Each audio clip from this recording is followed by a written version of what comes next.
Welcome back. Wanted to touch on the new training requirements for Prime and the trainer and trainee TNT phase. I'm not going to go into the details of what has changed, old versus the new format. But what I am going to do, if you're interested in what exactly has changed, link in the description. Junior Honduras, who does a ton of videos, also a Prime Driver Advisory Board member, very nice guy. I'm going to put a link to his video. He goes over step by step all of the changes in the Prime trainer and trainee program. And there's basically, it's an increase in miles. There's also a bump in pay, but there is an increase in the number of miles that you will be required to do starting in June. If you're coming to Prime in June, which by the time this video gets uploaded, it will be June. So if you're coming to Prime starting now, you are going to have to do more miles than the people who are at Prime currently. And obviously Junior's going to talk about that in his video. If you're in TNT right now, this doesn't change anything for you. And I just wanted to talk a little bit about reasonings, a little bit about my thoughts on miles and training and all that stuff. First of all, my thoughts on miles and the amount of training Prime does. Prime has one of the longer training programs. Even prior to this change, I went through. They gave you a longer a longer Prime Student Driver PSD phase where they gave you credit for 10,000 miles. It was almost a month's worth of PSD when I went through it, and again, this is over 4 years ago now. And then you only had to get 30,000 miles during the TNT phase. That number has been bumped up. If you came in, you had to get 40,000 miles. It's not going to be 50,000 miles. So if you came in with a CDL, you had to get 40,000 miles, all told. So it basically ended up being a 4-month program. That is much higher than a lot of the other companies that train. So I wanted to kind of touch on that. I wanted to touch on the bump up in additional time and my thoughts on that particular philosophy of why I think it's better than throw you in a truck, give you your CDL within a week, put you in with another driver for a week or two, and good luck out on the road. Because there are companies that do that, where you can go get your CDL. They're going to put you through basically a week-long class. You're going to have your CDL, and then a couple weeks after that, you're going to be in your own truck making money. And Prime, to their credit, understands that there are going to be people who are tempted by that, so they do pay you fairly well during the training phase, and it's anywhere from $600 to $800 per week. And again, check out the video from Junior Honduras, and he'll go through all the details of all that stuff. But my philosophy on it, I've talked about TNT before, and my theory on TNT is it's a paid internship. It's like being a apprentice, if you will. You are a paid apprentice learning the skill of being a professional truck driver. And there is so much more to being a truck driver, as I've talked about previously, than just driving a truck.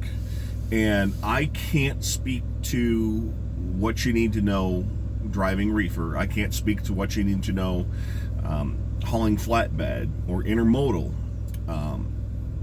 But I can speak to tanker. And I certainly would not wish anyone to go out for 2 weeks after, getting your CDL in a week, 2 weeks in a tanker truck, and good luck. We'll see you later. There's so much that you need to learn. Now, you can debate the wisdom of judging it by miles as opposed to amount of time, as opposed to does the trainer think that they have learned all that they have needed to learn?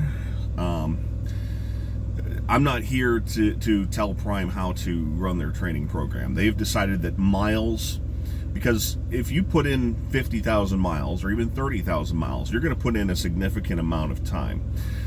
Running reefer, you're going to be running across the country back and forth, and you can easily put 6,000 miles even in a week as a team truck, and you can burn through 30 to 50,000 miles in a much quicker time than you can doing a specialty division like tanker. And it's the driving is irrelevant. In my opinion, what you're learning how to operate the pump, you're learning how to load, how to unload a truck, how to do all the things that you need to do, run in transit heat, deal with tank washes, all that stuff that you need to know on a day-to-day basis to be successful. And not only be successful, be safe, not cost yourself money.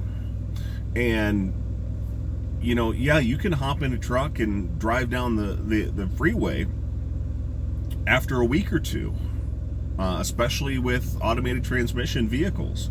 It's not as difficult. Backing up is, still a skill that some people catch on to very quickly. Some people take a little bit longer time. You may be somebody who jumps into a truck and within a week you can drive it like nobody's business.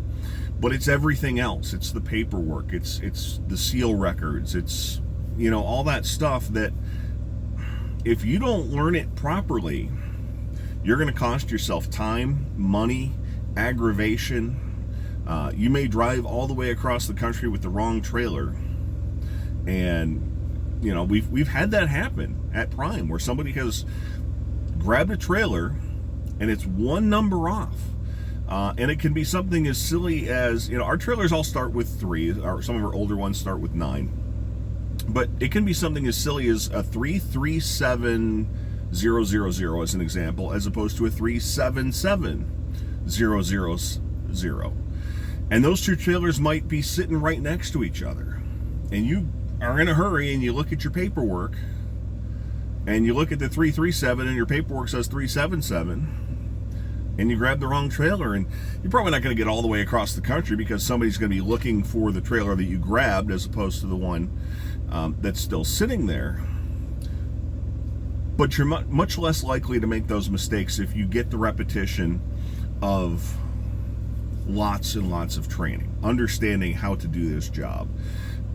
So as far as I'm concerned, yes, there are companies that you can get on the road very quickly with, but then it's you who are making the mistake and you are paying for the mistake, as opposed to if you make a mistake under training, it's a learning experience. It's not going to cost you as much money. It might cost you additional time, where they may say, well, you need to do 10,000 additional training miles for making said mistake, but it's not going to cost you money where, you do that situation where you grab the wrong trailer, you drive halfway across, 2 states, they're going to make you drive it back and get the correct trailer. If you're a lease operator, they don't compensate you for the fuel for the mistake that you made. And then you probably are going to end up with a service failure, which means you didn't deliver your load on time because you have to take that additional time going back. So additional training to me is not necessarily the worst thing in the world. Now, the reasons why Prime is added on, and a lot of folks have talked about this, and there's been a lot of discussion about Prime is not hiring currently out of Florida. They're not hiring out of California currently, not hiring out of Georgia, and Prime doesn't want to call it a hiring freeze. They're simply referring to this as we have changed our hiring area, which is any company's prerogative to do. And if you've been following Prime at all, their turnover rate is as low as it's probably been in a number of years. And some folks have suggested, well, why don't they just stop hiring for whatever period of time? Well, the turnover is low, it's not zero. So this is kind of a buffer that has been built in by Prime. And trust me, they have thought about it quite extensively, that if they take a group, and Prime hasn't said how long they're going to do this training period. They may reduce the training miles in the future, but initially there's going to be a short period where some people are only having to do 30,000 miles and other people are having to do 50,000 miles, where there's going to be fewer people upgrading from training into their own truck. So that will help that problem with turnover, where there'll be fewer people getting into their own trucks, and that will kind of help that turnover issue that they're having right now. So it's kind of an interesting problem that Prime is having, and it's not necessarily a problem. It's a good thing that they want to keep good employees around, and this currently is the solution that Prime has come up with. So there's my thoughts. I just wanted to touch on it a little bit. I certainly think that more training is better, especially on the specialized, and certainly goes for tanker. I would imagine it goes for flatbed. Like I said, I don't know exactly the difference between reefer and intermodal. I'm certain there's some differences there, but I don't know a ton about those. But I do know that you don't have to take a boot camp for reefer. You do have to take a boot camp for tanker and flatbed. So those additional things, and if you can spend additional time learning those things before you get into your own truck, not necessarily the worst thing, because again, just saves you the aggravation and time, and hopefully the headaches further on down the road that could cost you time and money.